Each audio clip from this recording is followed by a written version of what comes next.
was just thinking about the first time I ever saw a plane. And actually, it didn't look like a plane. It actually had pedals and then paper wings, and when you pedal it, it was supposed to take you off into the sky. Impossible, right? But on the very same day, I was having a picnic with my family, and as we just got to sit down, something posted over the sky. Something different and unbelievable. It was actually a plane that actually worked, made by Wilbur and Orville Wright. Now, it wasn't that amazing to me either, but I was only 10. How amazing can it be? So, but that many things happened before this incident of seeing the plane. And I was born in Atchison, Kansas, in my grandmother's house. She had a very luxurious house, and every night we would sit down to a very fine meal on fine china. And everything there was just happy and simple and really easy to live life like this. But my dad had gotten a job, so we moved to Des Moines, Iowa, where we lived, and my dad will go to work. Now, that reminds me of a very interesting story, and it was when my dad had worked extra shifts and had done extra work, and he had made us a lot of money. And what we used with that money is we went to the World's Fair. Now this was very, very great for me because I was 7, and 7 is the time where everybody's fairy tales are sprouting, and everybody wants them to come true, of course. And as me being adventurous, I was really happy that we got to go. So there, I saw the most amazing, different exhibits, and something exciting that I saw and that I called was a roller coaster. It went up and down and loops in every possible direction you could go. But sadly, we couldn't go on. We had spent all our money on just being there. So I was really disappointed that I couldn't go on, but I wasn't going to give up. I had a determined spark in me that shone in this moment. Well, I talked to my uncle, my sister Muriel, and my sister Muriel's friend. So as soon as we got home, we got out a long piece of boardwood and put it on the top of our shed. Then my uncle would pick us up and put us on the top of the shed roof. He got my little buggy that I used when I was then one person would hold it to be secured and another would ride down. We had made a roller coaster. It was a lot of fun to make, especially being with my uncle and my sister. So I got up, and I was the first to go because everyone had their own reasons. I rode down, crash, didn't work. Well, I got a little bruised and a few scratches here and there, but I wasn't going to give up. It was just too steep. We could just make it less steep.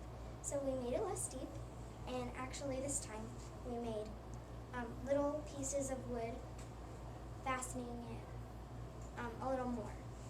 And that time when I rode down, it worked. It actually worked. A creation that me and some of my family members had made was successful. So when I did write down, I did feel a little excitement. I felt very free. I could ask questions and answer them myself. I could make my own choices.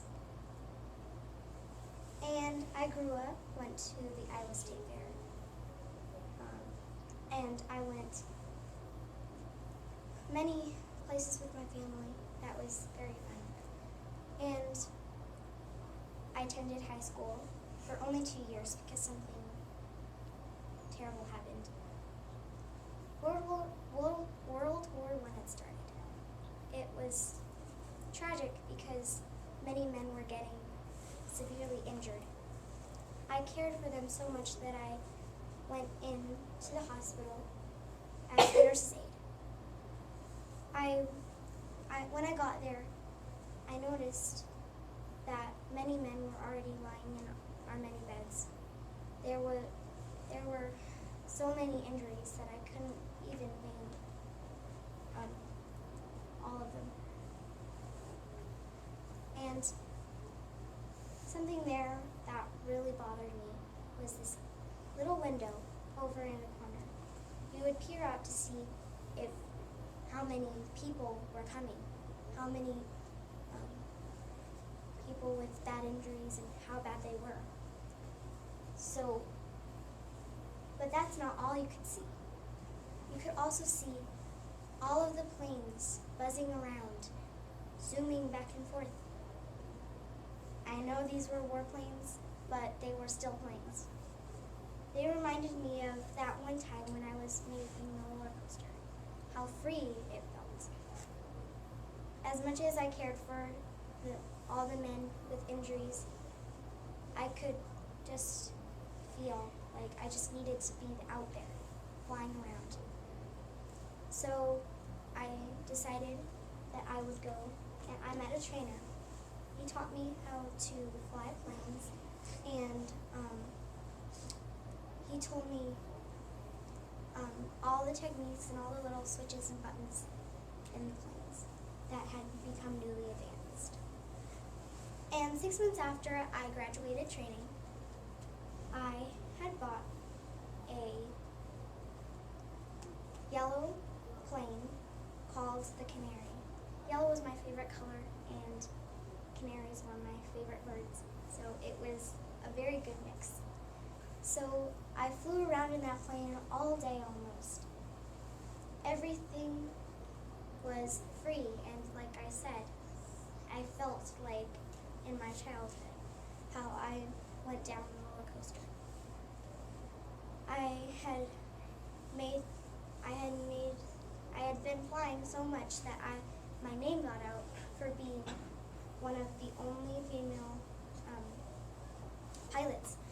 And so I did trick stunts and many other things, and people would pay a lot of money just to see me fly around in a plane. So I got a lot of money, and one day I got a phone call. It was from George P. Putnam's private secretary. He was calling to see if I would be the first woman to fly across the Atlantic. I thought he was pranking me. It was all a joke, so I told him I didn't have enough time, and I hung up. He called me time after time. He would not give up. So finally, I have to put in, and I said that I would come to his lab. Finally, the day came. I drove there, and they showed me my plane. I sat down, and I was off.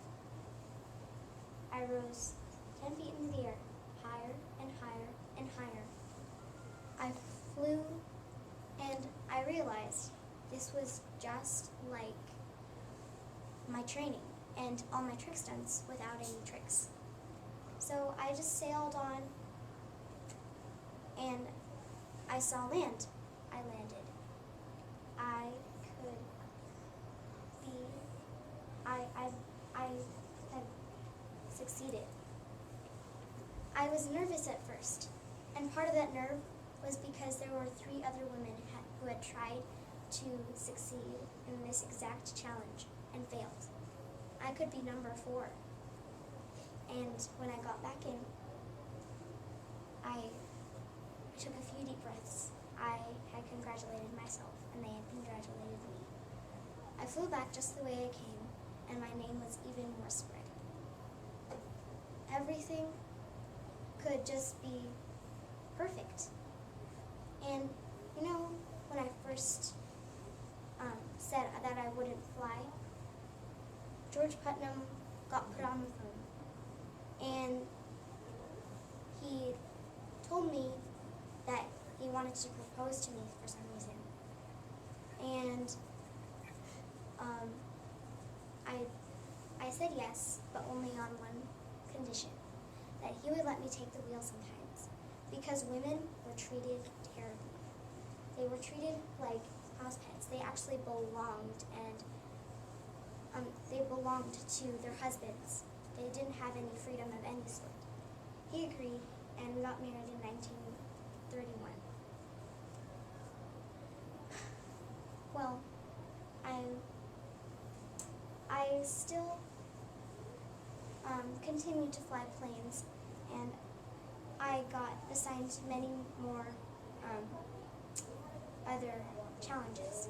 I took every one of them, and one of them was I flew to Mexico, and one of them was I flew over the Pacific Ocean. And this time, I'm challenging myself. I'm going to fly across the world. That is an idea that I thought about a week ago.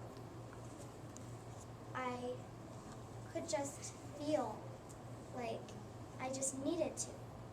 I knew I had one good flight that was long anyway. So I stuck to my gut.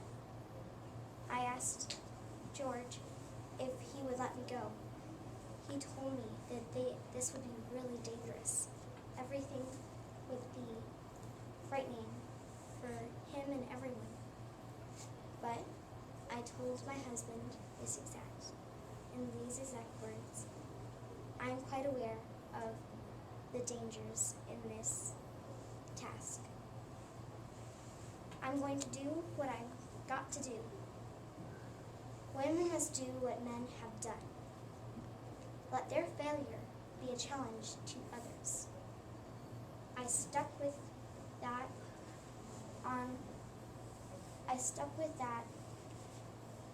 for the rest of the day. And here I am with you. I need to leave pretty soon because I have to go to my flying experience around the world, and I do hope I succeed. I have time for a few questions. When you flew around in the airplane, did you ever do like any advertisements? Like when you picked it up behind your plane? No. Did you ever have children? No. I was busy with my plane endeavors. Do you have women who sleeps, kind of? No. They were just owned by their husbands, and they couldn't do certain jobs. Actually, any jobs. And why do you want to be remembered? I want to be remembered for sticking up for women's rights because they were seriously treated really badly. Were you ever able to fly a jet? I only fly planes.